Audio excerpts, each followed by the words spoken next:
Video देख के आपको मालूम चल ही गया हो कि आज के हमारे मेहमान कौन है गुरुकुल में, जिनको कि कोई परिचय का ज़रूरत नहीं है, क्योंकि अगर मैं उनका परिचय देता हूँ तो ठीक इस तरह है जैसे कि मैं सूरज को दिया दिखा रहा हूँ। तो आज जो हमारे मेहमान आए गुरुकुल में वो हैं संतोष चंद जी, पंडित संतोष चंद जी, जो कि इंदौर से हैं और वो गुरुकुल में आए हैं हमें बांसुरी सिखाने के लिए।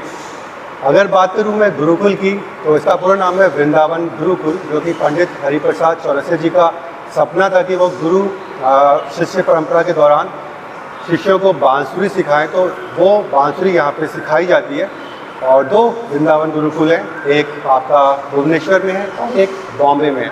इसके बारे में मैं आपको दूसरे वीडियो में बताऊँगा। अभी फ़िलहाल चलते हैं संतोष चंद जी के पास और उनसे पूछते हैं कुछ सवाल। तो आपको भैया बोले या गुरु जी बोले? आप जैसा चाहो। देखो क्या होता है, गुरु और शिष्य इसमें 2 तरह का रिलेशन होता है। एक होता है गुरु बन के सिखाना और एक होता है मित्र बन के सिखाना। जब आप मित्र बन के सीखते हो तो यू कैन कॉल भैया, यू कैन कॉल दादा, you can call anything, what ever you want. अगर आपको रिस्पेक्टफुली, आप घर में आपके कोई बड़ा ब्रदर है, कुछ है, तो उसको दादा बोल देते हैं, भैया बोल देते हैं, है ना। मन की भावनाओं पे डिपेंड है। गुरु तो गुरु ही होता है। तो भैया मुझे आप थोड़ा सा अपने बारे में जैसे बताएंगे? जी जी, मैं क्या बताऊं। मैं तो आप ये शायद आपके कैमरे में आ रहा होगा यदि फ़ोटो, तो पंडित हरिप्रसाद चौरसिया जी के चरणों की एक धूल हूँ और कुछ नहीं हूँ। मेरा जो कुछ जीवन जो निर्माण हुआ है मेरे जीवन का, संगीत के जीवन का, सिर्फ पंडित हरिप्रसाद चौरसिया जी के प्रभाव के कारण, प्रताप के कारण मेरा जीवन का निर्माण हुआ है। और मेरा जीवन इस पटरी पे दौड़ रहा है, संगीत की पटरी पे। सिर्फ एक ही व्यक्ति प्रभाव डाल सकता है आदमी के जीवन पे, उसकी संगीत पे, उसकी वादन शैली के, उसके आचार विचार, सब कुछ ग्रास्प करते हैं अपन गुरु से। तो बस वही है। तो आपके मतलब से मुझे कहीं से मालूम चला कि आपको पहले ड्राइंग में इंटरेस्ट था। अगर आप बांसुरी नहीं लेते तो शायद आप एक आर्टिस्ट बनते, पेंटर बनते। तो बांसुरी का सफ़र मतलब कैसे आपका हुआ? क्या होता है, आपको जब भेजा जाता है ना दुनिया में ईश्वर के द्वारा, तो ईश्वर आपको एक प्रतिनिधि बनाता है, कलाओं का प्रतिनिधि। अब कलाओं में सब कुछ आ जाता है। आप शास्त्रीय नृत्य ले लीजिए, शास्त्रीय संगीत ले लीजिए, शास्त्रीय गायन, शास्त्रीय वादन और चित्रकारी, नाट्य कला, अभिनय कला, ये सब कलाओं का एक समुच्चय, वो है, ग्रुप है। उसमें से आपका व्यक्तित्व जो है ना, जैसे जैसे लोगों का आपके ऊपर प्रभाव पड़ता है, फिर आपका व्यक्तित्व जो है उसमें से कुछ न कुछ थोड़ा सिलेक्टिव हो जाता है, आपका माइंड सिलेक्टिव हो जाता है। और जो व्यक्ति उसमें से आपके ऊपर सबसे ज़्यादा प्रभाव डाले, आप उसकी राह पे चल पड़ते हो, है ना। उसी दिशा पे उसके पाँव कदमों पे कदम आप रख के और आगे निकल पड़ते हो। ड्राइंग का ऐसा था कि मेरी मदर जो थी श्रीमती विजया संत, वो ड्राइंग टीचर थी। और वो ड्राइंग टीचर थी तो वो जब अपने इंस्टीट्यूट से आती थी तो मेरे लिए बहुत सारे किताबें ड्राइंग से रिलेटेड लेके आती थी। मुझे बड़ा अट्रैक्शन था उनका। उन किताबों में ये लिखा रहता था कि कैसा मेजरमेंट करना है, कैसे एंगल बनाना है, कैसे उन किताबों में हज़ारों चित्र ऐसे थे कि जैसे वाइल्ड लाइफ के चित्र हैं तो पैरों के चित्र हैं, कुछ अलग अलग जानवरों के पैरों के हज़ारों चित्र हैं। किसी पक्षी की चोंच है तो वो चोंच के ही कम से कम 1000 चित्र मिल जाएंगे आपको। तो वो ऐसे एक अट्रैक्टिव लगा मुझे कि मैं इतना ज़्यादा विविधता, इतनी छोटी उम्र थी, समझने की नहीं थी, पर फिर भी पता नहीं वो ईश्वर ने कुछ संस्कार ऐसे दे के भेजे कि उसके प्रति आकर्षण हो गया। और वो चोंच है तो चोंच बना रहा हूँ, खुर है तो खुर बना रहा हूँ, सींग है तो सींग बना रहा हूँ। ऐसा सब करते करते करते वो ड्राइंग में एक्सपर्ट कब हो गया मैं बिल्कुल पता नहीं चला। घर के पूरे आंगन और पूरी दीवारें पूरी मेरे इससे रंगी रहती थी और बस एंजॉय करते थे लोग उसको, मैं भी करता था एंजॉय। शाबाश की मिलती थी, मिठाइयाँ मिलती थी, टॉफ़ी मिलती थी, मज़ा आता था उसमें। आपने ड्राइंग से बांसुरी पे आ गए? नहीं, ड्राइंग से बांसुरी पे क्या था कि पिताजी, मदर तो ड्राइंग टीचर थी और पिताजी मेरे वोकलिस्ट थे, ग्वालियर घराने के बहुत बड़े वोकलिस्ट थे। तो उनके यहाँ उनका म्यूज़िक इंस्टीट्यूट था उनका, तो उनके यहाँ सीखने बच्चे आते रहते थे संगीत सीखने। संगीत मतलब कंठ संगीत। तो वो भी संस्कार धीरे धीरे अब वो आने लगे। पिताजी की इतनी रिस्पेक्ट करते थे, इतना मतलब उनको मान सम्मान, ये वो मैं देखता रहता था। कभी कभी बाल मन पे ये रहता था कि सब लोग पाँव छू रहे हैं पिताजी के, साष्टांग दंडवत कर रहे हैं, कोई गुरु पूर्णिमा पे पूजा करने आ रहा है, कोई ये करने आ रहा है। तो सोचता था कि कुछ न कुछ इसमें होगा, ये सब लोग आ रहे हैं, ऐसी रिस्पेक्ट कर रहे हैं। तो अपन जब बैठ के देखते थे तो उनकी क्लास में बैठ जाता था चुपचाप। साथ में बैठ जाता था, बैठ के जब जितनी देर बैठा रहता था वो संस्कार मेरे अंदर इनहेल होते चले गए। सुनता रहता था ना कान से, तो बैठता गया, संगीत बैठता गया, ड्राइंग भी पैरेलल चल रहा था ऐसे। परंतु जिस दिन बांसुरी हाथ में आई वो बांसुरी ऊपर उठती चली गई। वो शायद ईश्वर की इच्छा होगी कि बांसुरी के क्षेत्र में। तो आप ये गुरुजी के संपर्क में कब आए, कब, मतलब ये आपके सबसे पहले फ्लूट बांसुरी गुरु थे या आपने कहीं पहले किसी से सीखा था, बाद में फिर आप गुरुजी के पास आए? नहीं, बांसुरी के प्रति अट्रैक्शन क्या था कि वो सारे बच्चे गाना गाते थे, मतलब वोकलिस्ट थे। पिताजी वोकलिस्ट थे तो बच्चे भी शास्त्रीय संगीत सीखते थे, वोकल म्यूज़िक। उस बहुत सारे ग्रुप में बैठते थे। अब वो ग्रुप का एक हिस्सा मैं बनना नहीं चाहता था। मैं सोचता था कुछ इस ग्रुप में से मैं अलग कैसे दिखूंगा। तो वो एक मोहल्ले में आते हैं ना बेचने वाले, बांसुरी लेके मैं बैठ जाता था। वो कोशिश करता था, रचना वही है, स्वर वही है, ट्यून वही है, सब कुछ वही है, बस थोड़ा सा ऐसा पकड़ के बैठ जाता था, सब में अलग ही दिखता था। अभी ऐसे बात चल रही है सीखने की, तो आजकल क्या है कि बहुत से नए लोग भी बांसुरी सीखने में इंटरेस्टेड होते हैं, तो उनके लिए आपका क्या सजेशन है? मतलब वो कैसे सीखें, कैसे शुरुआत करें? आजकल यूट्यूब में भी बहुत सारे ट्यूटोरियल वीडियोस आ गए हैं, बहुत से बांसुरी गुरु जो हैं ऑनलाइन क्लासेस भी दे रहे हैं। ऑफलाइन बेटर है, ऑनलाइन बेटर है, यूट्यूब ट्यूटोरियल बेटर है? मतलब किस तरीके से वो अपनी शुरुआत करें, खास करके वो, क्योंकि जैसे आपका तो संगीत से काफ़ी पुराना रिश्ता था, परिवार के लोग थे, और कुछ लोग होते हैं मेरे जैसे जिनका बिल्कुल भी संगीत से कोई लिंक होता ही नहीं, तो उनके लिए फिर आपका क्या सुझाव? इसमें ऐसा है कि देखो, आप कहते हो कि बांसुरी के प्रति अट्रैक्शन, आकर्षण एक अलग चीज़ है, और हृदय के अंदर संगीत होना ये दूसरी चीज़ है। अब बांसुरी के आकर्षण इसलिए होता है कि बांसुरी को क्या है, हमारी हिंदी फिल्मों में बहुत बड़ा एक जगह मिली हुई है। छोटा सा इंस्ट्रूमेंट है ना, हीरो लेके नाच रहा है, कूद रहा है, गा रहा है, उसको कुछ विशेष पोजीशन में बैठना नहीं है, कितना बड़ा इंस्ट्रूमेंट है वो हाँ, वो नाच भी सकता है, गा भी सकता है। गीत, सबसे पहले तो गीत मूवी आई थी जिसमें गुरुजी की बांसुरी है पूरी, और हीरो में भी उनकी बांसुरी है। वो बांसुरी तो एक छत्र राज्य किया है, चाहे फिल्में हो चाहे शास्त्रीय संगीत हो, तो गुरुजी का वो एक प्रभाव। परंतु मैं क्या बोल रहा था, अट्रैक्शन इसलिए होता है कि वो वाद्य ऐसा है, और उस वाद्य को एक तो भगवान कृष्ण से जुड़ा है। भगवान कृष्ण की जीवनी जो लोग पढ़ते हैं, सुनते हैं, देखते हैं, और उसमें क्या है, भगवान बैठे हैं कदम की डाल पे, और पक्षी भी आ रहे हैं, मोर भी आ रहे हैं, गायें भी आ रही हैं, ये भी और सबसे ज़्यादा बढ़ के गोपियाँ आ रही हैं, चारों तरफ से मोहित होकर आ रही हैं। तो वही हमारा हीरो भगवान कृष्ण से ही प्रेरित रहता है, बांसुरी वाला हीरो। तो वो एक अट्रैक्शन है कि इस वाद्य के अंदर कुछ सम्मोहिनी है। युवा लोग देखते हैं ना, मूवीज़ भी देखते हैं, और नई मूवीज़ में भी, पुरानी मूवीज़ में भी बांसुरी हमेशा से रही है। तो बांसुरी छोटा सा है, कहीं भी लगा लिया, चले गए, तो वो उनको, युवाओं को क्या लगता है कि ये it is very easy task. तो वो अट्रैक्शन तो हो जाता है, उनको अट्रैक्टेड हो जाते हैं बांसुरी की तरफ। परंतु हृदय में संगीत है कि नहीं, संस्कार संगीत के है कि नहीं, ये दो डिफरेंट बातें हैं। तो उसमें से क्या होता है, जिसको अट्रैक्शन होता है वो आता है, इंक्वायरी करता है, थोड़ा बहुत सोचता है कितने दिन लगेंगे, कितने दिन की बात करता है, जबकि इसके लिए तो महीनों और सालों भी कम, पूरी ज़िंदगी कम होती है। तो वो ऐसी बातें करते हैं कि कितने दिन में आ जाएगा, कितने दिन में तो वो, और जिसके हृदय में संगीत के संस्कार होते हैं वो वहाँ पे जो आता है, तो वो आता है तो जाता ही नहीं है। उसको मालूम है कि पूरा जन्म, हमें जब सिर के बाल सफ़ेद होना शुरू हो जाते हैं तब इस संगीत को मान्यता मिलती है, शास्त्रीय संगीत। अगर शास्त्रीय संगीत करना है तो, पिक्चर का गाना करना है तो उसके लिए सीखने की ज़रूरत नहीं है। आपके अंदर थोड़ा बहुत संगीत अगर जिंदा है तो पिक्चर का गाना फॉलो करके आ जाता है।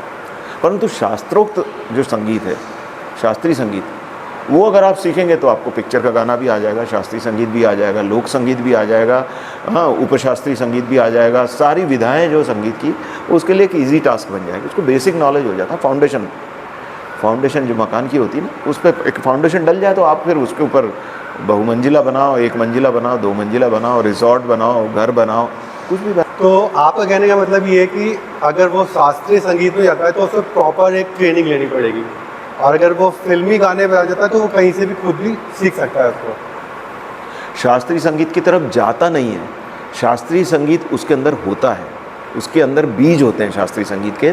तो वो बीज जो हैं पनपने लगते हैं, और बीज जब पनपने लगते हैं तो शास्त्रीय संगीत के प्रति आसक्ति उसकी बढ़ जाती है। आसक्ति बढ़ जाती है तो ऐसे व्यक्ति के लिए शास्त्रीय संगीत एक बहुत बड़ी, एक उसके जीवन का लक्ष्य बना होता है, और जिसके जीवन का लक्ष्य शास्त्रीय संगीत बन जाता है वही शास्त्रीय संगीत सीख पाता है। और दूसरे सारे संगीत लक्ष्य नहीं बनते हैं, वो किसी एक कहते हैं अनिश्चित अवस्था, या जिसको बोलते हैं टेम्परेरी अवस्था, उसके लिए आता है जाता है, आता है जाता है। जस्ट एक अट्रैक्शन करके वो आता है, आदमी सीखता है, फिर उसको लगता है कि ये बहुत कठिन है तो वो चला जाता है। तो कठिन तो देखिए कोई भी दुर्लभ विद्या होती है वो कठिन, उसकी राह बड़ी कठिन होती है। उस राह पे चल के अगर आप आगे बढ़ोगे तो वो विद्या आपको साध्य हो जाएगी, साध्य हो जाएगी तो फिर तो आप बादशाह हो जाएंगे, फिर तो आप सम्राट हो जाओगे। तो यहाँ पे फिर एक अगला सवाल आ जाता है कि उसको ऑनलाइन सीखना चाहिए या ऑफलाइन सीखना चाहिए? अब ऑनलाइन और ऑफलाइन का देखिए ये क्या है, ये ऑनलाइन शब्द जो है ना इस दौर का शब्द है, और हमारी जो विद्याएं हैं, जो हमारे यहाँ सीखने की परंपराएं हैं, वो बहुत पुरानी चली आ रही, बरसों मतलब हज़ारों वर्षों पुरानी, और उस परंपरा को बोलते हैं गुरु शिष्य परंपरा। गुरु शिष्य परंपरा का मीनिंग क्या है? गुरु बैठता है, सामने उसके शिष्य बैठता है, अब वो शिष्य को गुरु अपनी विद्या सिखाता है। न सिर्फ विद्या, वो अपने संस्कार, अपने व्यक्तित्व, अपने जो आदतें हैं, अपने जो अच्छे आचार विचार व्यवहार, ये सब ट्रांसफ़र होता है कब? जब आपके सामने शिष्य बैठता है। और अगर आपके सामने शिष्य की जगह कोई इलेक्ट्रॉनिक डिब्बा बैठ जाता है तो डिब्बे के अंदर संवेदना होती नहीं है, संवेदना नहीं होती। डिब्बा ही है, वो इलेक्ट्रिक से चल रहा है, वो वेव उसको मिल रही हैं, उसको सिग्नल्स मिल रहे हैं, सिग्नल्स आ रहे हैं, परंतु संवेदनाएं, जो वाइब्रेशंस हैं, जो ऑरा है और जो इमोशंस हैं, वो एक जीते जागते आदमी से दूसरे जीते जागते आदमी में ट्रांसफ़र होते हैं। किसी निर्जीव वस्तु से जीते जागती व्यक्ति में ट्रांसफ़र हो नहीं सकता, ये शाश्वत सत्य है। अच्छा, एक अगला सवाल फिर इसी सीखने से आता है कि जब भी कोई सीखने के लिए आता है तो सबसे पहले उसके माइंड में एक सवाल होता है कि वो कितने समय में सीख जाएगा, कितने समय में वो बजाने लगेगा, कितने समय में वो दूसरे लोगों के सामने अपना कुछ प्रस्तुति दे सकेगा। तो इसका कुछ टाइम फिक्स होता है या अनलिमिटेड है कि मतलब वो जितना सीख रहेगा उतना कम है? किस तरीके से मतलब इसको, क्योंकि हर जो बिगनर होता है सीखने के लिए आ रहा है उसके मन में सवाल आएगा, स्वाभाविक है ये सवाल आना। नहीं, बिल्कुल सही कह रहे हो आप। क्या होता है कि दूसरों के लिए किसी कला को सीखा जाए तो वो कला समय भी लेती है और क्षणिक होती है। अपने लिए आत्मरंजन के लिए सबसे पहले आपकी आत्मा को आपको खुश करना है, तब आप दूसरों की आत्मा को खुश करोगे। तो क्या होता है, जनरंजन, जनचित्त को आकर्षित करने के लिए, लोगों की दिल को खुश करने के लिए आप किसी चीज़ को सीखते हो तो वो जन कल्याण में आ जाता है। बड़ी बड़ी बातें हैं, ऐसा कभी कभी ऊपर से भी जाती हैं, परंतु क्या जन कल्याण की भावना मतलब दूसरों की भलाई करने की भावना, दूसरों को एंटरटेन करना। चलो भलाई मत ले लो, यहाँ एंटरटेन का शब्द ले लो, परंतु दूसरों के लिए आप सीखोगे, उनके कान को अच्छा लगे, इसलिए अगर आप सीखते हो उसको, तो वो एक अलग आपके अंदर एक निखार होता जाएगा, निखार। और आप खाली ये सोचते हो कि नहीं साहब हम तो खाली थोड़ा सा सीखेंगे, थोड़ा सा बजाएंगे, हीरो बनेंगे, हीरोइन बनेंगे और ये कला फिर ऐसी बढ़, तो कला अपने आप नहीं बढ़ती। अच्छा, अभी जब बात चल रही है सीखने और सिखाने पे, तो ये जो वृंदावन गुरुकुल है, जैसे कि हम बोल सकते हैं कि बांसुरी सीखने वालों की एक तरह से यूनिवर्सिटी है। यहाँ पे आप जितना चाहे उतना ज्ञान ले सकते हैं, और यहाँ पे बांसुरी सीखने में जो बहुत ज़्यादा इंटरेस्टेड होते हैं वो लोग यहाँ पे आते हैं और बांसुरी सीखते हैं, और बड़े बड़े जो बांसुरी गुरु होते हैं वो यहाँ पे आके क्लासेस लेते हैं और सिखाते हैं। तो आपसे अब अगला सवाल मेरा ये कि आप गुरुकुल से कैसे जुड़े हुए हैं, कब से आप गुरुकुल में आ रहे हैं? आप भुवनेश्वर वाले में आते हैं या बॉम्बे में आते हैं, मतलब किस तरीके से आपका यहाँ पे है? क्या होता है, ये जो आपका जो कहना है ना, ये भी परंपराओं का ही एक हिस्सा है। एक वृक्ष होता है जिसको बोलते हैं वट वृक्ष। अब वट वृक्ष जो होता है उसकी बहुत सारी टहनियाँ होती हैं, बहुत सारी शाखाएँ होती हैं, बहुत सारे पत्ते होते हैं। तो यहाँ पे आप जब कह रहे हो तो हमारे वट वृक्ष कौन है? हमारे आदरणीय गुरुजी पंडित हरिप्रसाद चौरसिया जी, वो वट वृक्ष हैं और हम सब उनकी शाखाएं हैं। तो शाखाओं को वृक्ष किस तरह से उनको पनपने देता है, किस तरह से उनको पल्लवित होने देता है, ये सब वो वट वृक्ष अपने आप वो करता है अपनी शाखाओं के लिए। और फिर उसकी शाखाएं अलग अलग जगह पे जाके अपने उसमें मस्ती में लहराती हैं, मस्ती में वो ये करती हैं, पल्लवित होती हैं, पुष्पित होती हैं, फल लगते हैं। तो हम सब शाखाएं हैं, और शाखाएं जो हैं वो गुरु इस तरह से, गुरु का एक अभिन्न हिस्सा होती है। आपको मालूम है वट वृक्ष की जो अपनी शाखाएं होती है वो उसका अभिन्न हिस्सा है। तो उसका अस्तित्व और शिष्य का अस्तित्व मिलके एक हो जाता है। जब से पंडित हरिप्रसाद चौरसिया जी हमारे जीवन में आए हैं, हमारी जो जीवन का मूल्य है, हमारी धारणाएं हैं, हमारे अंदर हमारा जीवन वेणुमय हो गया है। वेणुमय मतलब कृष्ण भगवान जो हैं। द्वापर युग में तो हमने जन्म लिया नहीं, हमने कलयुग में जन्म लिया। तो कलयुग में जो कृष्ण है वो पंडित हरिप्रसाद चौरसिया है, नाम ही उनका हरि है, और उन जिनका प्रसाद हम ले रहे हैं, ऐसे हरिप्रसाद बन जाता है। तो अभी जैसे बात चल रही है सीखने की, और हमारा जो ये वीडियो है मतलब मेन इसका ये है कि जो बिगनर्स हैं, जो बांसुरी में इंटरेस्टेड हैं, उनके क्वारीज को क्लियर किया जाए। तो जैसे मैंने पहले पूछा कि भाई किसको सीखना चाहिए, कितना टाइम लगता है और कैसे सीखना चाहिए, तो उसका आपने काफ़ी अच्छा जवाब विस्तृत रूप से दे दिया। तो अब दूसरे मेन सवाल में आते हैं कि जो बिगनर होता है, जो एकदम नौसिखिया होता है, उसके सामने एक सबसे बड़ी समस्या होती है कि कौन सी बांसुरी से वो स्टार्ट करे, यानी कि बांसुरी के अलग अलग स्केल्स होते हैं और कहाँ से वो बांसुरी परचेज़ करे और कैसे वो चेक करे कि बांसुरी उसकी सही है कि नहीं है। इसके लिए कोई मशीन आती है या कोई एप्लीकेशन होती है, जिससे कि क्योंकि होता क्या है कि ज़्यादातर देखा गया है कि आजकल बहुत सारे फ्लूट मेकर मार्केट में आ गए हैं और हर कोई बोलता है कि मेरा फ्लूट बेस्ट है। अब जो बिगनर होता है उसके लिए, अगर मैं अपनी खुद की बात करूं तो मेरे लिए इन 6 होल्स में से सिर्फ साउंड निकलती है, यानी कि फ्लूट ठीक है। तो सा रे गा मा पा धा नी सा मेरे लिए अभी समझना मुश्किल होता है और ये हर बिगनर के लिए मुश्किल होता है। तो कैसे चूज़ करें कौन सी बांसुरी से वो शुरुआत करे और मतलब वो अपने आप को ठगा सा महसूस ना करे शुरुआती दौर पे ही। मैं आपको बताऊं क्या है कि आपने बिगिनर की बात की ना, तो बिगिनर मतलब कौन है पता है? मैं आपको उसकी एक एग्जांपल देता हूं। जब बच्चा पैदा होता है तो वो सिर्फ माँ को जानता है और किसी से उसको कोई, माँ उसको जिस पोजीशन में लिटाएगी उस पोजीशन में लेटेगा, जिस पोजीशन में उसको बिठाएगी उस पोजीशन में बैठेगा, जैसे उसको ट्रीट करेगी उसकी दुनिया सिर्फ माँ होती है। ऐसे बिगिनर जो होता है उसकी दुनिया उसका गुरु होना चाहिए, सिर्फ उसका गुरु। वो गुरु के ऊपर 100% आश्रित हो सकता है। गुरु उसका जो है उसको पूरे कच्चे घड़े से उसको शेप देता है। अब आप कह रहे हो कि उसको कौन सी बांसुरी खरीदनी चाहिए, इस पर भी वो गुरु से ही पूछेगा ना। वो जानता ही नहीं है कि कैसे उठाई जाए, कैसे बजाई जाए, कैसे, वो अपने गुरु से कहेगा। अगर गुरु, हाँ, उसके अंदर सीखने की उत्कंठा, ललक, समर्पण, श्रद्धा, ये सब इनबिल्ट होना चाहिए। क्योंकि गुरु जो होता है वो बहुत पारखी होता है। गुरु की नज़र बहुत पारखी होती है, वो देखती है उसके अंदर वो डेडिकेशन है कि नहीं, पैशन है कि नहीं, हाँ, सरेंडरनेस है कि नहीं। तो ये सब अगर होता है तो गुरु उसको फिर एक्सेप्ट करता है और गुरु एक्सेप्ट कर देता है, भले ही वो बिगनर हो। बिगनर में भी ये देखता है कि वो सही में उसके भाव हैं कि नहीं वैसे। फिर वो सब कुछ उसको आश्वस्त कर देता है कि भाई नहीं ठीक है, तुम फलानी जगह से, जहाँ पे बांसुरी जो भी है, गुरु खुद भी उसको बजा के देखता है वो ट्यूनफुल है कि नहीं, ये सीख पाएगा कि नहीं, कैसा वाद्य इसके हाथ में पकड़ा है। हम बच्चे, माँ जैसे बच्चे को चलना भी, उंगली भी माँ की पहली पकड़ता है वो, तो वो माँ का रूप होता है गुरु। वो देखता है कि इसको कौन सा वाद्य हम इसके हाथ में दें कि इसको वो आगे जाके दिक्कत नहीं हो, इसको ट्यूनफुलनेस, इसकी प्रॉब्लम नहीं हो, इसकी बांसुरी सुर में हो, कैसे हो। काफ़ी मोस्ट प्रॉबेबली तो बांसुरी में सुर यहाँ से आता है, परंतु उसके अंदर वो संभावनाएं जो है वो गुरु की दृष्टि में आ जाती हैं। फिर गुरु उसको बांसुरी क्या, कोई भी वाद्य, कोई भी सिखाने वाला विधा, कोई भी वाद्य हो, तो गुरु उसको परख के फिर उसके हाथ में देता है कि भाई ये तुम्हारे लायक, वो ऐसे दिया जाता है उसको वाद्य और वो ग्रहण करता है। वो सही परंपरा है।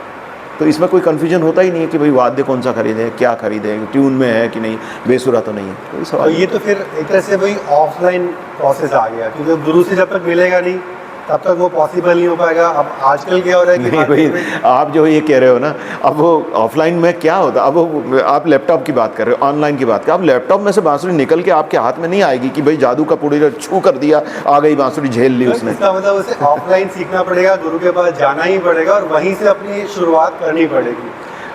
क्या होता है गुरु के पास सीखने के बाद, हाँ, बीच में कुछ सर्कमटेंसेस ऐसे आ जाएं कि वो कुछ दिनों के लिए गुरु से जुदा हो जाए, तो गुरु उसके टच में रहता है। ये साइंस की बदौलत की कि गुरु उसके साथ वार्तालाप कर सकता है, बातचीत कर सकता है, कुछ वीडियो कॉल कर सकता है, कुछ ये कहता है। गुरु एक बार आपके संपर्क में आ गया तो गुरु आपके कंटिन्यू संपर्क में रहता है। मैं आपको बताऊँ, एक बार शिष्य गुरु से जुदा होने में शिष्य को इतना वो नहीं होगा दुख, जितना गुरु को अपने शिष्य से जुदा होने में लगता है। ये बात आप नोट करके रखिए।